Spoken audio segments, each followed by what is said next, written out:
जहां पर मुख्यमंत्री नीतीश कुमार बोल रहे हैं। लेकिन मैंने वहां भी कहा था, गुजरात पर एक बहुत बड़ा धब्बा लगा है। एक अलग बात है, हम कहां बढ़े हैं। आज हमको 2003 की बात दिखा रहे हैं, तो हमको बताना चाहिए। मैं पूछना चाहता हूं, आज तो नारे लगा रहे थे, उछल उछल कर नारे लगा रहे थे, लेकिन मैं उनसे पूछना चाहता हूं कि 2005-2003 के पहले आया या 2003 के बाद आया। जब 2005 आया, बिहार का चुनाव लड़ा गया, तो क्या नारा कोइन किया गया? ठीक याद करा रहे थे दुलाल चंद गोस्वामी जी। मेरे नाम के साथ नया बिहार जोड़कर जो नारा दिया गया उस चुनाव में, उस समय क्यों नहीं नारा दिया गया? क्यों नहीं नारा दिया गया किसी और राज्य के विकास का? क्यों नहीं आमंत्रित किया गया? 2005 में फिर अक्टूबर नवंबर में चुनाव हुए, तो फिर क्यों नहीं बुलाया गया? क्यों नहीं बाहर से बुलाया गया? आज जिनका नारा लगा रहे थे उछल उछल कर, क्यों नहीं बुलाया गया? 2009 में लोकसभा का चुनाव हुआ, उसमें क्यों नहीं बुलाया इन लोगों ने? 2010 का चुनाव हुआ, 2010 के तो जून में टूटते टूटते बचा था। मैं तो इस्तीफा देने के लिए तैयार बैठा था 2010 के जून में, 1 जून का महीना। कोई देता है, किसी राज्य की कोई सहायता करता है, ये कोई नई बात है? आज देश के किसी भी हिस्से में अगर कोई आपदा आती है तो दूसरे राज्य के लोग मदद करते हैं। अगर हमारे यहां कोसी आपदा आई तो किसी एक ही राज्य ने मदद नहीं, अनेक राज्य के सरकारों की तरफ से मदद आई। बिहार की सरकार ने हमारे कार्यकाल में भी और हमारे कार्यकाल के पहले भी दूसरे जगह की आपदाओं में मदद दी। ये तो सिलसिला है, ये तो परंपरा है। लेकिन उसको लेकर प्रचारित करना, जो देता है उसको भजता है, हमें बुरा लगा। कोसी के तो राहत में 1000 करोड़ से ज्यादा खर्च हुए थे, 5 करोड़ की क्या मुरीद थी? मुझे तकलीफ हुई, मुझे लगा कि बिहार के आत्मसम्मान को ठेस पहुंचाई जा रही है। मैंने वो पैसा लौटा दिया, पैसा लौटा दिया। बड़ी आलोचना हुई, कुछ लोग कहते थे ये नहीं करना चाहिए था। यह आलोचना का विषय नहीं है। हम लोग अपनी तरफ से जितने राज्यों में सहायता देते हैं राहत के लिए, उसके बारे में हम उस राज्य में जाकर विज्ञापन छपाकर कहते हैं। ये कोई है परंपरा? अन्य राज्य के लोगों ने उससे ज्यादा दिया, किसी ने तो नहीं बिहार के अखबारों में विज्ञापन छपाया। या हम अगर कहीं देते हैं तो वहां तो नहीं विज्ञापन छपा। ये कौन सा संस्कार है? ये संस्कार की बात करते हैं, ये कौन सा संस्कार है? जो अपनी भारतीय संस्कृति है, क्या उसके अनुरूप है? तो उस समय तो स्थिति हुई, खैर संभल गई, लोगों को यह बात समझ में आई। लेकिन आज जो हालात पैदा किए गए और आज हम पर कोई थोपने की बात होगी मॉडल, मैं पूछना चाहता हूं। मैं तो यहां पर बहुत लोग बैठे हुए होंगे, बिहार तो गरीब राज्य है, हम तो समावेशी विकास को लेकर चलते हैं, मानकर चलते हैं। लेकिन जहां के मॉडल की आज प्रशंसा करते हैं और बिहार के मॉडल की प्रशंसा करने में तकलीफ हो रही थी, मैं पूछता हूं कि कौन सा विकास? जिस राज्य की तारीफ कर रहे हैं उस राज्य में न्यूनतम मजदूरी दर क्या है? मैं जानना चाहूंगा कि न्यूनतम मजदूरी दर क्या है। मेरे पास जो जानकारी है वो 100 रुपए के आसपास की है। अगर कुछ ज्यादा हो, कम हो तो बताएंगे लोग। मेरे पास जानकारी मिली है कि 100 रुपया है या इससे कुछ ज्यादा होगा। लेकिन हमारे यहां अमीर राज्य में न्यूनतम मजदूरी दर, और हम गरीब राज्य हैं, हमारे यहां न्यूनतम मजदूरी दर 162 रुपया। कौन सा विकास का मॉडल है? और यहां का काम अच्छा हो तो इससे शिकायत, इससे संकोच नहीं। मनरेगा में भी न्यूनतम मजदूरी मिलेगी, पहले भी था, बीच आप सुन ले, मैं आपको बता देता हूं। आप बात कहीं हो रही है, हंसुआ का ब्याह, खुरपी का गीत आप गाने लगते हैं। समस्या ये है, हमारे मनरेगा में पहले भी न्यूनतम मजदूरी मिलती थी। केंद्र सरकार ने मनरेगा का रेट 138 किया, वो राज्य सरकार ने लागू किया, कुछ दिनों के लिए वो चला, फिर मैंने कहा कि नहीं, हम पहले से न्यूनतम मजदूरी देते आए हैं, आगे भी देंगे, और ऐसा करने के लिए मनरेगा कार्यक्रम में राज्य के खजाने से 400-500 करोड़ रुपया खर्च होगा, लेकिन न्यूनतम मजदूरी 162 रुपए का ही करंट ईयर में दिया जाएगा। क्या बात स्वस्थ रही? खैर, अभी बात दूसरी हो रही है। आपकी बात हम सुनते हैं गौर से। मैंने तो एक विकास का मॉडल समझा। आप भी पक्षधर हो गए आजकल क्या? आपके नेता तो बेचैन दिखते, आपके नेता बड़े बेचैन दिखते हैं इन दिनों। और एक बार की बात भूल गई, आपका नेता प्रतिपक्ष, अरे दोनों मिलना चाहिए, कैसा हो रहा है? ऐसा नहीं है। अब आपको सोचना पड़ेगा। सिद्दीकी साहब, आप क्यों उछलते? इसी हाउस में वहां से बैठे बैठे ना आपने कहा था 11 मार्च को कहा था आपने, क्यों उन बातों को? खैर, मैं आपको एम्बरास करना नहीं चाहता हूं। 5 साल पहले भी कहते आपको। ठीक है, वो तो ये तो आप पर है, हम तो आपको याद दिला दिए सिर्फ। हमारा और कोई काम नहीं है कि अब ये जो बिल्कुल और खालिस सेकुलर सरकार चल रही है, जिसको बाकी अन्य दलों ने भी मंजूर किया, लेकिन कभी कभी तकलीफ होती है सिद्दीकी साहब देख करके, बयानात को देख करके। मैं आपकी बात नहीं कह रहा हूं, ऐसा लगता है जैसे ये टूटा है। कल तो पूछ रहे थे कि शरद यादव और नीतीश कुमार अपना स्टैंड साफ करें। जब हम लोगों का स्टैंड साफ हो गया तो कह रहे हैं बीजेपी को धोखा दिया, जो बोली उनकी वो बोली आपके नेता की। ऐसा लग रहा है कि इन लोगों ने आउटसोर्स कर दिया है आप लोगों को, हम लोगों को गाली देने के लिए। दोनों मिल गए, वो हमको बता रहे हैं कांग्रेस के साथ। कांग्रेस ने तो सेकुलर सरकार। चलिए, बिहार के मुख्यमंत्री नीतीश कुमार को आप सुन रहे थे। नीतीश कुमार ने कई बातें कही। नीतीश कुमार ने कहा कि बिहार के काम की बदौलत हमें मैंडेट मिला है। मनरेगा में न्यूनतम मजदूरी का रेट हालांकि 138 था, हम अपनी तरफ से न्यूनतम मजदूरी उसके बावजूद 162 देते रहे। जो लोग आज चिल्ला रहे हैं 17 साल का गठबंधन टूट जाने के बाद, जब हमारे साथ 17 साल रहे, 2005 में जब सरकार बनी तब भी रहे, 2010 में भी सरकार बनी तब भी रहे, लेकिन वो लोग आज इस तरीके का राजनीतिक पाखंड आखिरकार क्यों दिखा रहा है? फिर जो थोपने की कोशिश, ये क्या है? ये लोकतंत्र है, ये तो अधिनायकवाद है। भारत क्या इसी प्रकार से चलेगा? देश में विकास की 2 धारा होगी, कौन सी धारा चलेगी? सबको लेकर चलने वाली धारा चलेगी या लोगों को थोपने वाली धारा चलेगी? यह अधिनायकवाद नहीं है तो क्या है? विश्वासघात का आरोप हम पर लगता है। जो अपने बुजुर्गों का सम्मान न कर पाए, वो हम पर विश्वासघात का आरोप लगाते हैं। क्या सम्मान किया? आडवाणी जी के साथ क्या किया? अटल जी ने क्या कहा था? अटल जी ने राजधर्म पालन करने की सलाह दी थी और हमने अटल जी की प्रशंसा की। तो देश आखिर कैसे चलेगा? भारत का जो संविधान है, जो भारत का वजूद है, भारत का जो निर्माण हुआ, भारत का जो गठन हुआ, हमने एक संविधान को अंगीकार किया।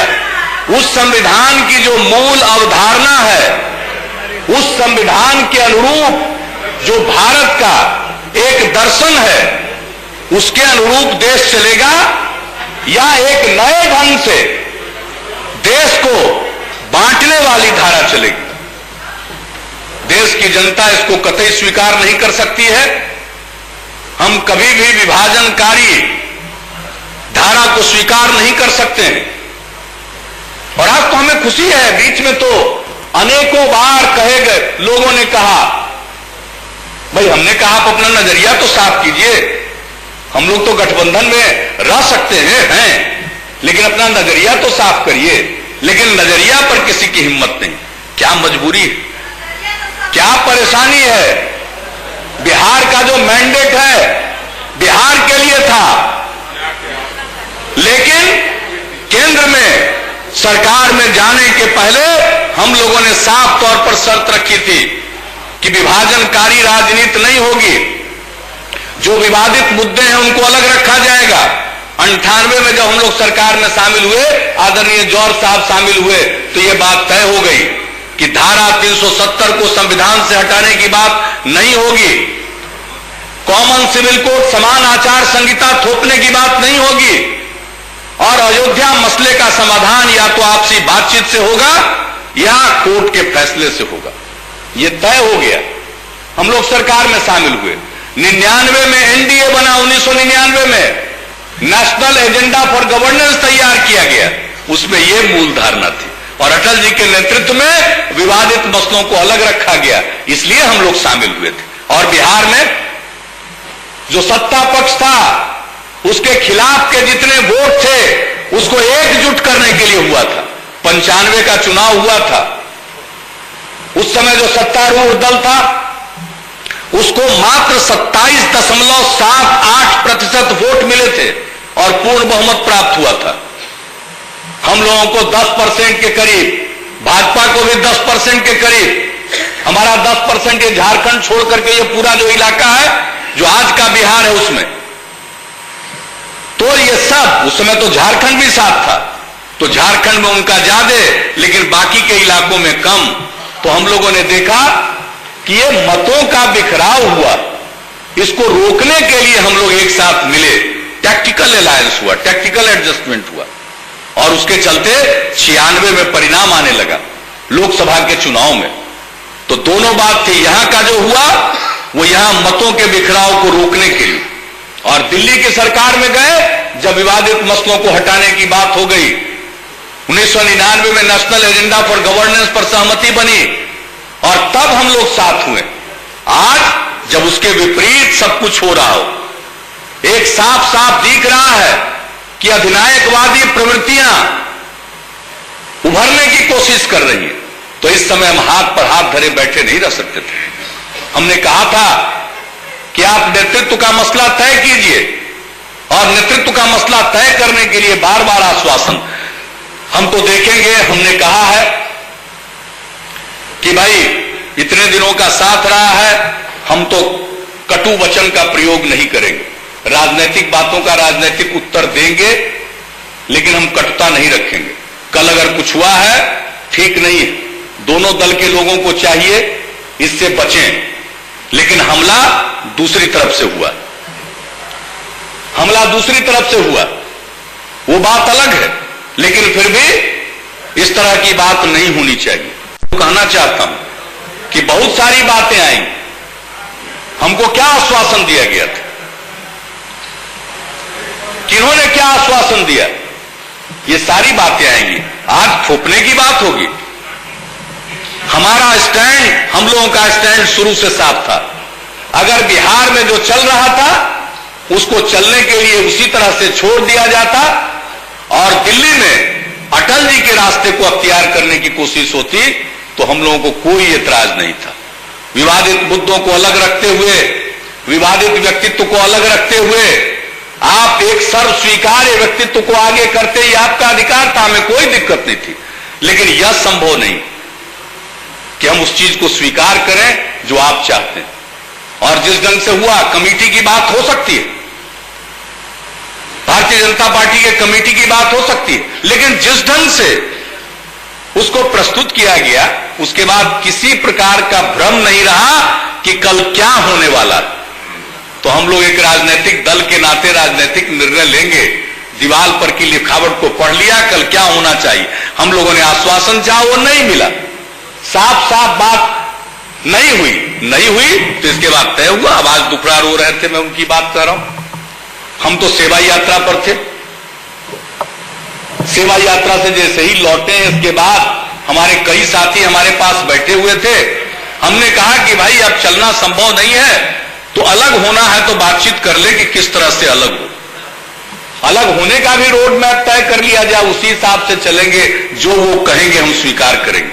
हमने फोन किया, कहे कि आएंगे सुबह, लेकिन फिर अंत में आए नहीं। उन्होंने हमारे साथी विजय कुमार चौधरी जी को खबर कर दिया, सुशील जी ने, कि नहीं आ पाए।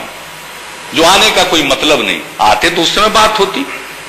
कैबिनेट की मीटिंग बुलाई, कैबिनेट की मीटिंग में भी नहीं आए। और उस दिन हम देख रहे थे कि कैबिनेट की मीटिंग संडे को हो रही थी और कैबिनेट की मीटिंग मुख्यमंत्री आवास पर हो रही थी। इसका प्रश्न हमारे तत्कालीन सहयोगी ने उठाया था।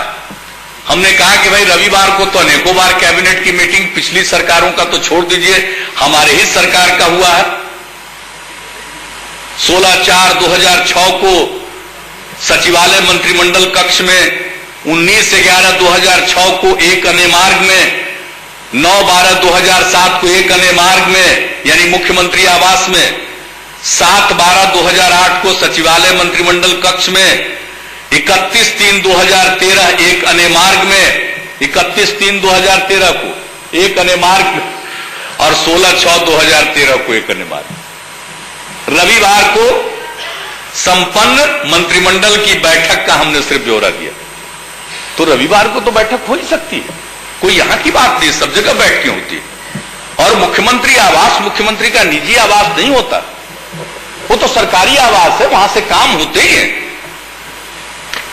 और अगर एक अन्य मार्ग में संपन्न मंत्रिमंडल की बैठकों का ब्यौरा ले तो 2006 से लेकर के 2013 तक 20 बार बैठक हुई। तो न आवास पर बैठक में आपत्ति पहले रही, न संडे को रविवार को बैठक की आपत्ति रही, आपत्ति तो कुछ और थी। तो हम क्या करते, हाथ पर हाथ धरे बैठे रहते।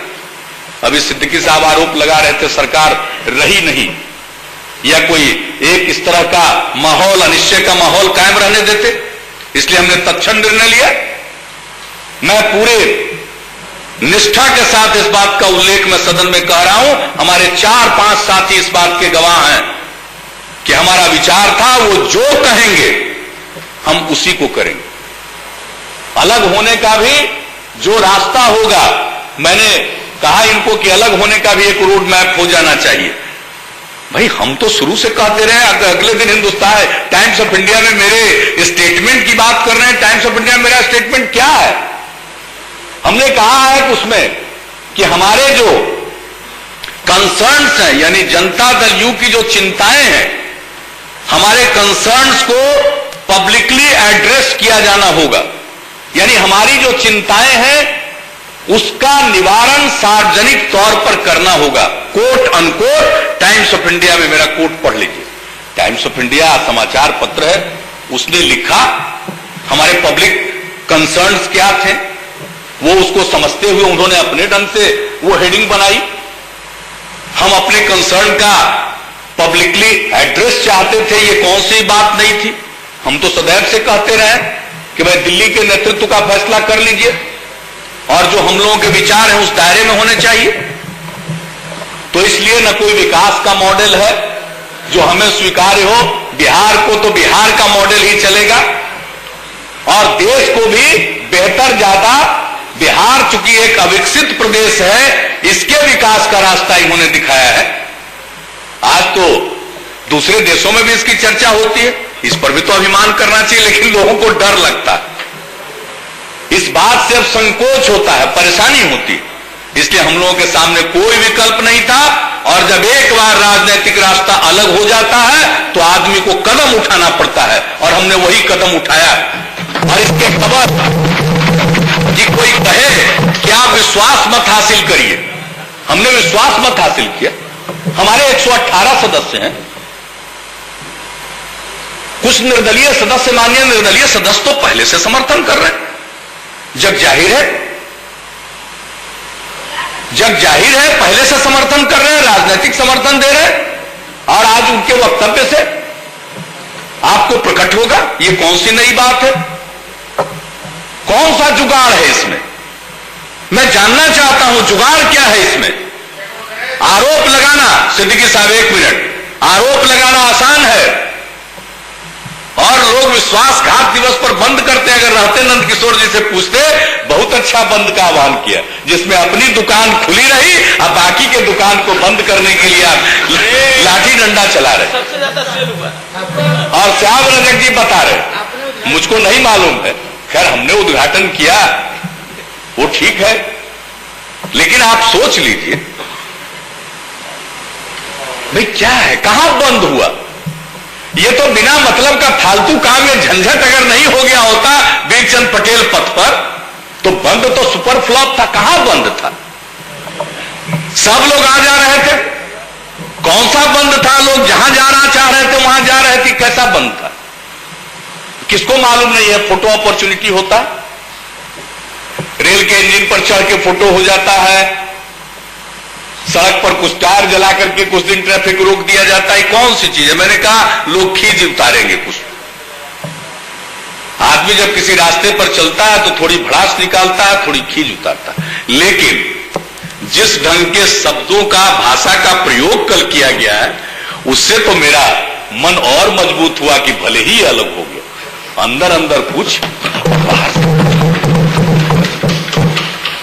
अंतिम समय तक हम लोगों को कहा गया, बताने की कोशिश हो गई कि बचाइए बचाइए, संगठन तो इसको बताइए, लेकिन कोई रास्ता नहीं था। तो हम लोगों के सामने एक तरफ सिद्धांत था, आगे का रास्ता था। आया तो बार बार संदेशा, आया तो बार बार संदेशा अमीर का, आया तो बार बार संदेशा अमीर का, हमसे मगर हो न सका सौदा जमीर का। आया तो बार बार संदेशा अमीर का, हमसे मगर हो न सका सौदा जमीर का। और हमारे सामने साफ था, जमीर था, सिद्धांत था। उसके साथ या तो समझौता करते और आराम करते, और फिर रात में अपनी गर्दन उतरवा लेते। देखिए, हम लोग समाजवादी पृष्ठभूमि के हैं। मैं अपने मित्रों को, साथियों को कह देना चाहता हूं, अभी थोड़ा हम लोगों को मालूम है, आजकल ओबीसी पिछड़ा वर्ग कार्ड खेल रहे। अरे पिछड़ा वर्ग का नेता कोई होता है, पिछड़े वर्ग के लिए हमदर्दी होती है, पिछड़े इलाकों की हमदर्दी होती है। कॉरपोरेट की हमदर्दी से कोई किसी पिछड़े वर्ग में जन्म होने से पिछड़े वर्ग का नेता नहीं हो सकता। पिछड़े वर्ग के लिए तो आखिर पिछड़े वर्ग की लड़ाई लड़ने वाला नेता होता है, और संभव हो पिछड़े वर्ग में पैदा न हुआ हो। चौधरी चरण सिंह जी पिछड़े वर्ग में नहीं थे, लेकिन उन्होंने काम किया, और उत्तर प्रदेश और कहा उसके बाद पूरे नॉर्थ इंडिया में सभी पिछड़े वर्गों के नेता वो बने। मधुलिमय जी, राजनारायण जी पिछड़े वर्ग में नहीं आए, वीपी सिंह मंडल कमीशन लागू किया। सवाल उसका नहीं है कौन किस जात में पैदा होता है, सवाल इसका है कौन क्या करता है, किसकी क्या विचारधारा है। इसलिए अब देख लीजिए तो हिंदुत्व का भी क्या होगा। मैंने जब कहा लोकसभा में दलित मुस्लिम और दलित क्रिश्चियन के प्रश्न पर कि साहब एक तरह का काम लोग कर रहे हैं और उनको क्यों नहीं अनुसूचित जाति में शामिल किया जाता, और हमने कहा था कि देखिए ये देश विचित्र है, धर्म बदलने से जात नहीं बदलती है। तो उस समय तो मेरी बड़ी आलोचना हुई थी। आरएसएस के मुखपत्र ने उस पर लिखा था, हम लोकसभा में बोल रहे थे, 14वीं लोकसभा की बात है, तो भारतीय जनता पार्टी के सदस्यों ने उसका पुरजोर विरोध किया। लेकिन हमने तो कहा था, तो हम तो अपनी नीतियों से समझौता नहीं करते हैं। आज जात की बात लोग करने लगे, तो जात किसका? हमने तो बिहार में अति पिछड़े वर्ग को में जागृति लाई, एक किया, और हम सबको कहते थे कि आप जातियों की बात मत करिए, पूरे अति पिछड़े वर्ग की बात करिए। महादलित है तो एक साथ रहिए, जात की बात नहीं उसकी होनी चाहिए। लेकिन हमने देखा कि जातीय सम्मेलन कराया गया, जो पहले आरजेडी कराती रहती थी जातियों का सम्मेलन, वही सिलसिला यहां से शुरू हुआ। हमने कहा कि ये क्या कर रहे हैं, ये फिर से जो अति पिछड़े वर्ग में एक जागृति आई है उसको खंडित करेंगे। वो एक साथ रहेंगे तो अपने हक के लिए लड़ सकते हैं, उसको भी तोड़ने की कोशिश। आज फिर वही जात पर आधारित राजनीति। कहां गया विकास? जात भी, विकास भी, सब चीज का घालमेल समझ लिया है कि बस एक हवा बह रही है। कहां हवा बह रही है? कॉरपोरेट जगत के द्वारा उड़ाई गई हवा में देश नहीं बहेगा। कुछ वक्त के लिए जो प्रचार मिलता है, और सिद्दीकी साहब इसमें तो एग्री करेंगे कि र्यूमर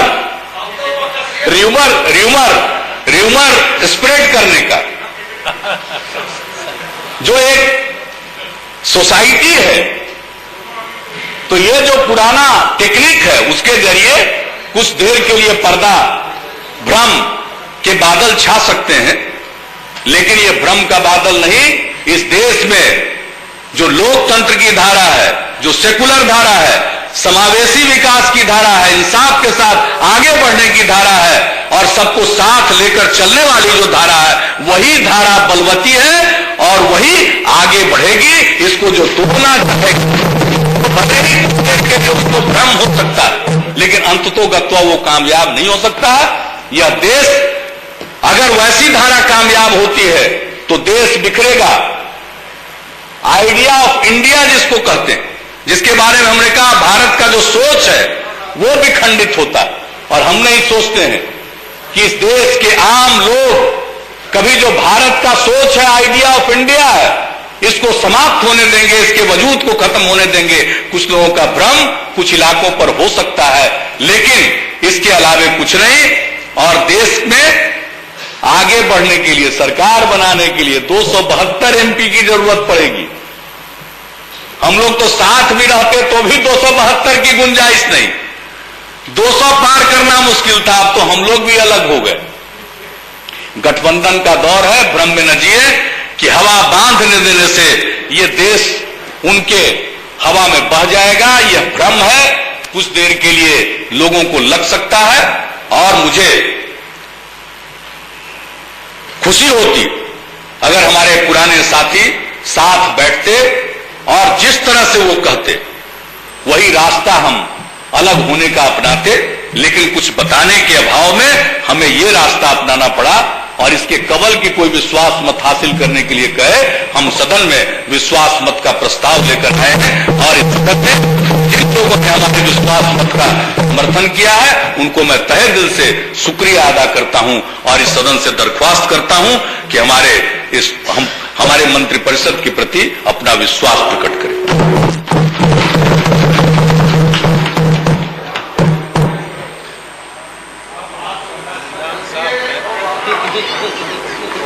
माननीय सदस्यगण, प्रश्न यह है कि यह सभा वर्तमान मंत्रिपरिषद में विश्वास व्यक्त करती है। जो इस प्रस्ताव के पक्ष में हैं वे हाँ कहें, जो इस प्रस्ताव के विपक्ष में हैं वे ना कहें। करा दीजिए।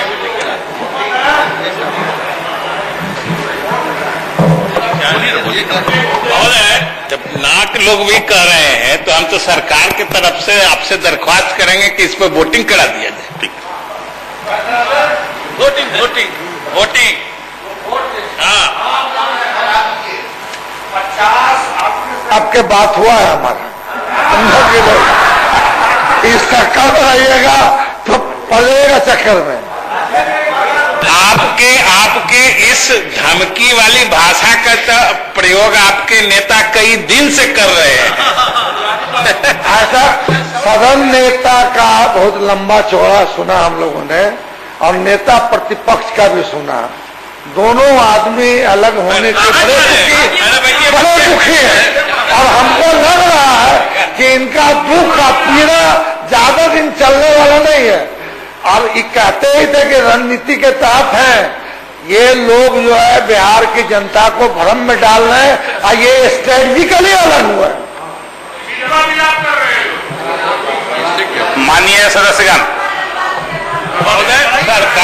सरकार अपने अनुरोध पर कायम है आपसे कि महत्वपूर्ण प्रस्ताव है, और ऐसे महत्वपूर्ण प्रस्ताव पर वैसे भी परंपरा रही है कि इस पर स्पष्ट मतदान करा दिया। ठीक है। प्रभारी सचिव घंटी बजाएं।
नीतीश कुमार के विश्वास प्रस्ताव पर बिहार विधानसभा में वोटिंग होने जा रही है।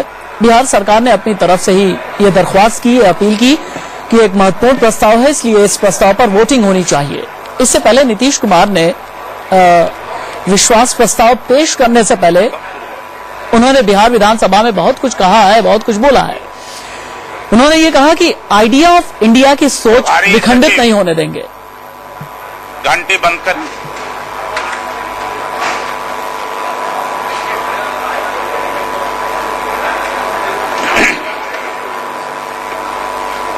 माननीय सदस्यगण,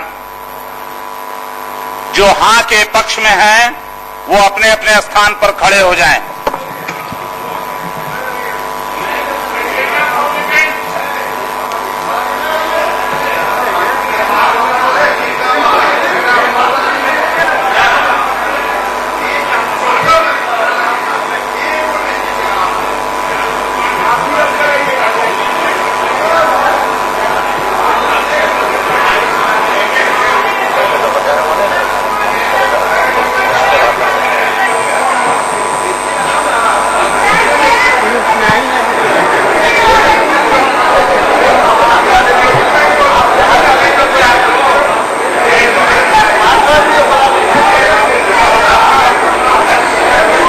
आप देख सकते हैं नीतीश कुमार के विश्वास प्रस्ताव पर वोटिंग जारी है और जो विधानसभा अध्यक्ष है उनकी तरफ से ये कहा गया कि जो लोग इस प्रस्ताव के पक्ष में हैं, जो लोग हाँ करते हैं वो खड़े हो जाएं।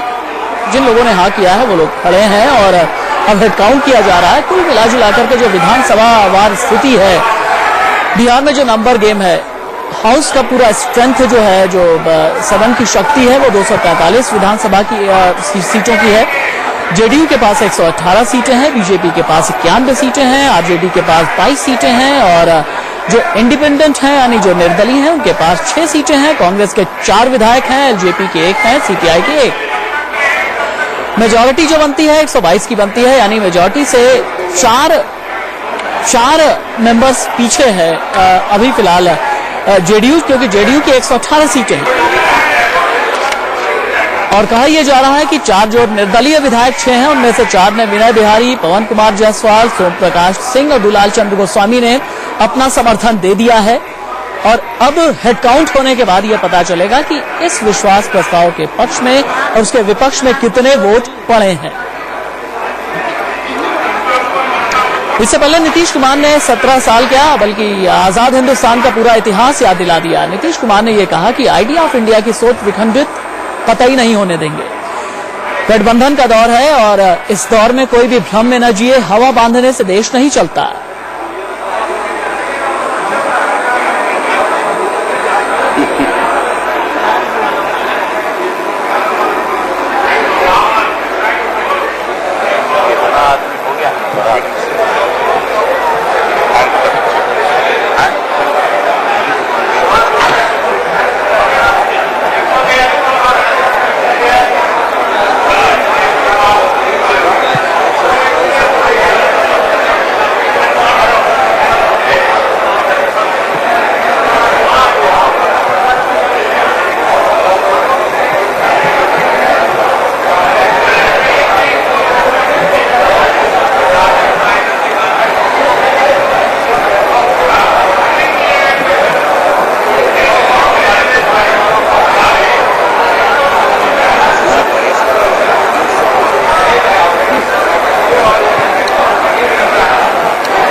अपने अपने स्थान पर बैठ जाएं।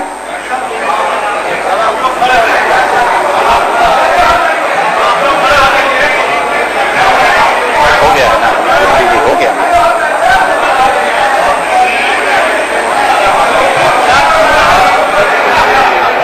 शांति शांति।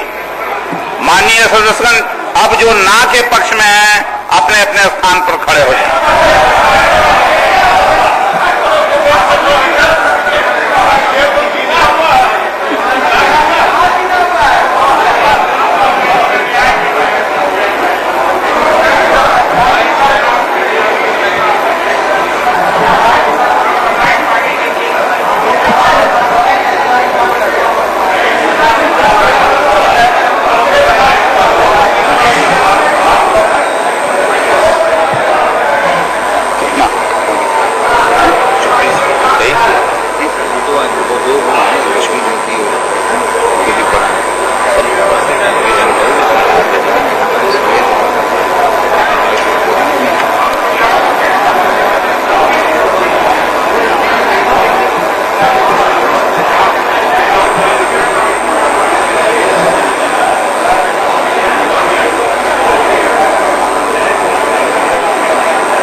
माननीय सदस्यगण, हाँ के पक्ष में 126,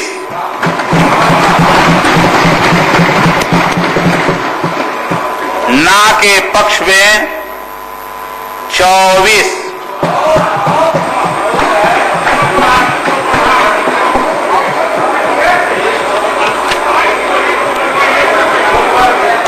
प्रस्ताव के पक्ष में बहुमत है। यह प्रस्ताव स्वीकृत हुआ। सभा ने वर्तमान मंत्रिपरिषद में विश्वास व्यक्त किया है।